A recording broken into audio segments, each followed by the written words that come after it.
이번에 저희가 창원 선거구 중에 두 곳부터 파볼 텐데 네. 다른 거 다 떼고 예. 후보 타이틀만 달고 제가 여론조사를 네. 실시했습니다. 창원부터 가보겠습니다. 네.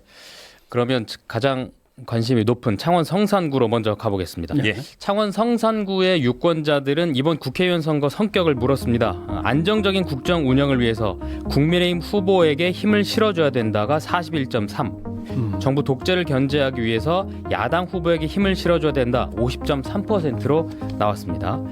이제 가장 관심인 질문인데요. 총선 출마한 인물 중에 누구에게 투표할 건지 물었는데 성산구 유권자들은 더불어민주당 허성무 40.1, 국민의힘 강기훈 39.1, 오차범위 내에서 팽팽했고요. 녹색정의당 여영구 9번은 8.1%로 나왔습니다. 이번에는 비례정당 투표입니다. 성산구 응답자들은 더불어민주연합 15.8, 국민의미래 31.7, 녹색정의당 4.9, 새로운미래 5.7, 개혁신당 7.6, 조국혁신당 22%로 나타났습니다. 예, 마지막으로 윤석열 대통령 국정 운영에 대해서는 긍정평가 41.5, 부정평가가 55.4%였습니다. 이번 총선 성격 결과와도 좀 비슷하게 나왔고요. 예. 그러면 진액으로 바로 가볼까요? 네. 진액을 보시면 역시 안정적인 국정 운영 위해서 국민의힘 후보에게 힘을 실어줘야 된다가 42.8, 또 야당 후보에게 힘을 실어줘야 된다 49.2%로 오차범위 내였고요. 이번에는 총선 후보 가상 대결인데 민주당의 황기철 후보 49.6, 국민의힘의 이종욱 후보가 38.2%로 오차범위 밖에서 황기철 후보에게 투표하겠다는 응답이 더 많았습니다. 자, 그러면 비례대표 어느 정당에 투표할 건지 물었는데 더불어민주연합 21.2, 국민의미래가 34.3, 녹색정의당 1.7, 새로운미래 3.9, 개혁신당 3.6, 조국혁신당이 22.8% 등으로 나왔습니다. 마지막으로 대통령의 국정운영 긍정평가가 41.9, 부정평가가 52.7%로 나타났습니다. 예. 창원 성산구와 진해를 분석해 주셨고 정리해 주셨는데 오차범위 바깥에서 국정 운영 부정 평가가 10% 이상 높은 것으로 나왔습니다. 네. 자, 경남 정치 1번지로 불리고 있는 창원 성산구부터 저희가 더 파보도록 하겠습니다. 보수 정당의 텃밭만은 아니었습니다. 예, 17대부터 21대까지 5차례 총선이 있었고 한 번의 보궐선거가 있었는데 승패는 4승 2패로 진보계열 정당이 우위를 점했습니다. 이 기간의 분수령은 바로 야권 단일화 변수기도 했습니다. 자, 지난주 후보 등록이 마무리가 됐는데 민주당 진보당 간의 단일 후보는 정해졌는데 녹색정의당 여영국 후보가 범야권 단일화 속에서는 지금 합류하지 않은 상황이고요. 자, 이번 조사 성산구 대결에서는 40.1% 민주당 허성무 후보, 39.1% 국민의힘 강기훈 후보. 여기서 녹색정의당 여영국 후보가 8.1%입니다. 네. 그러면 변상욱 기자님, 결국 예. 단일화는 선거 승패를 좌우한다. 이 공식은 이번에도 예상해 볼 수도 있겠네요. 그렇죠. 그러나 이제 중요한 것은 보면은 단일화가 안 됐는데도 불구하고 민주당에서 오차범위 내에서 거의 뭐 경합을 보이고 있는 것으로 지금 나타났거든요. 예. 단일화가 만약에 됐다면 상당히 좀 수월할 수도 있는데 앞지르는데 중요한 건 이런 거인 것 같습니다.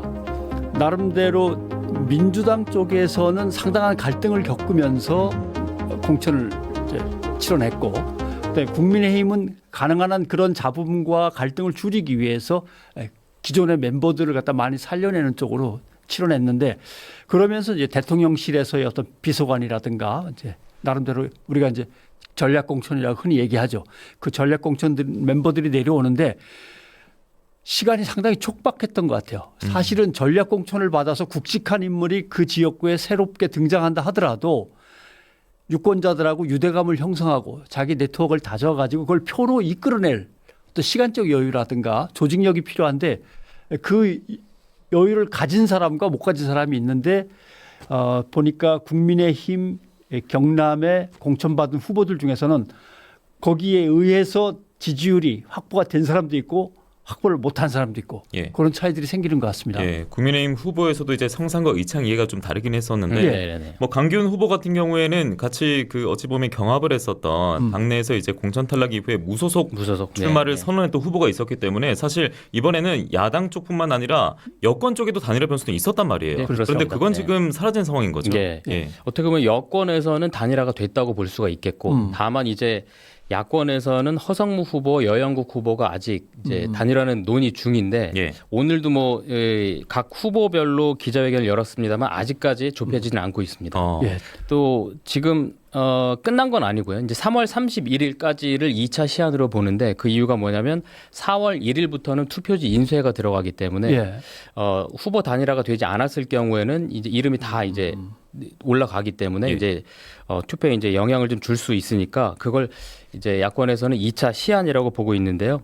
물론 단일화가 될 수도 있고 안 될 수도 있지만 단일화가 만약에 안 됐다가 그 후에 됐을 경우가 예. 이제 좀 문제가 되는 거거든요. 예, 예. 그랬을 경우에는 그 해당 후보 이름은 이미 투표지 인쇄는 돼 있지만 이제 사퇴라고 표시가 되고 예. 투표소에 이제 안내문이 붙지만 사표가 되는 경우가 또 많거든요. 예. 그리고 효과도 없고 효과도 일찍 된 것보다 확실히 효과가 떨어지기 때문에 예. 그런 부분을 좀 우려를 많이 하고 있습니다. 예. 네. 지금 창원 진해를 봤는데 네네. 국민의힘 쪽에서 이종욱 후보인가요? 그렇죠. 예. 조달청장 출신. 네.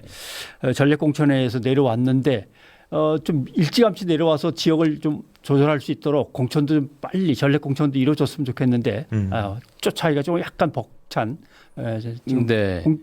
범위 밖을 벗어났네요. 네. 예, 오차범위 바깥에서 황기철 후보가 지금 우위를 점하고 있는 상황이고 이전 직전 조사와 저희가 구분 지을 것은 황기철 상대 후보를 이종 후보로 놓은 저희 여론조사는 없었습니다. 그렇습니다. 예. 없었다. 그 후에 공천이 됐기 때문에 예. 그래서 지금 그 당시에 이제 박춘덕 후보라든가 김하영 예비 후보를 놓고 저희가 여론조사를 했었잖아요. 그리고 무엇보다 현역 의원도 네, 있었습니다. 그렇습니다. 그랬을 때 차이와 지금이 조금 더 차이가 벌어졌는데 이것을 뭐 분석을 해보자면 이제 국민의힘 공관위가 이제 이종욱 후보를 우선 공천을 이제 전략 공천을 하고 났을 때 기존에 이제 예비 후보로 뛰었던 박춘덕, 김하용, 이성희 예비 후보가 아주 강하게 반발을 했단 말이죠. 예. 기자회견까지 열면서 이제 진해가 어떻게 선거 철새 둥지가 됐느냐라고 예. 말을 했을 정도로 아주 강력하게 반발을 했고 현재는 그 박춘덕 후보만 지금 이종욱 후보를 공개 지지한 상황이고 나머지 후보는 그런 움직임이 그렇게 보이지는 않고 있는 저게 상황이거든요. 이제 후보로서는 어렵거든요. 왜냐하면 조직과 그 인원들이 그대로 자기한테 넘어와서 자기를 도와줘야 되고 경쟁을 했던 경선 후보들도 와서 같이 거들어줘야만 그 조직이 예. 자기 조직을 흡수해서 살아나는데 반발을 계속하고 있다 그러면 조직이 넘어오지도 않고 넘어왔어도 그냥 형식상으로 지지만 선언하고 도와주지 않으면 예. 사실상 별 효력이 없고 이런 것들이 이제 지역에서 제일 어려운 거죠. 네, 특히나 경남에서는 국민의힘에서 그런 좀 자본들이 많이 일기도 했었습니다. 맞습니다. 이교적이요. 예. 이게 뭐 이제 저희가 여론조사를 한 3월 23일과 4일 이틀 동안의 여론이라는 걸 다시 한번 말씀을 드리고 예. 물론 지금 한 이제 2주가 남아 있기 때문에 이종욱 후보가 나머지 예비 후보들과 어떻게 이 조화를 이루느냐 또 흡수를 하느냐 예. 또 이제 얼마나 또 바닥 민심을 다지느냐에 따라서 결과가 얼마든지 달라질 수 있다는 점도 예. 말씀을 드려야겠습니다. 그리고 이번 여론조사에서 저희가 좀 특별하게 또 부각시켜 볼 만한 것은 비례정당 지지도도 우리가 물었습니다. 예. 국민의 미래가 앞서 창원 성산과 진해에서는 오차범위 바깥에서 10% 전후로 우위를 가장 높은 지지율을 얻었었는데 여기서 돋보였던 것은 조국 혁신당이 아닐까 싶습니다.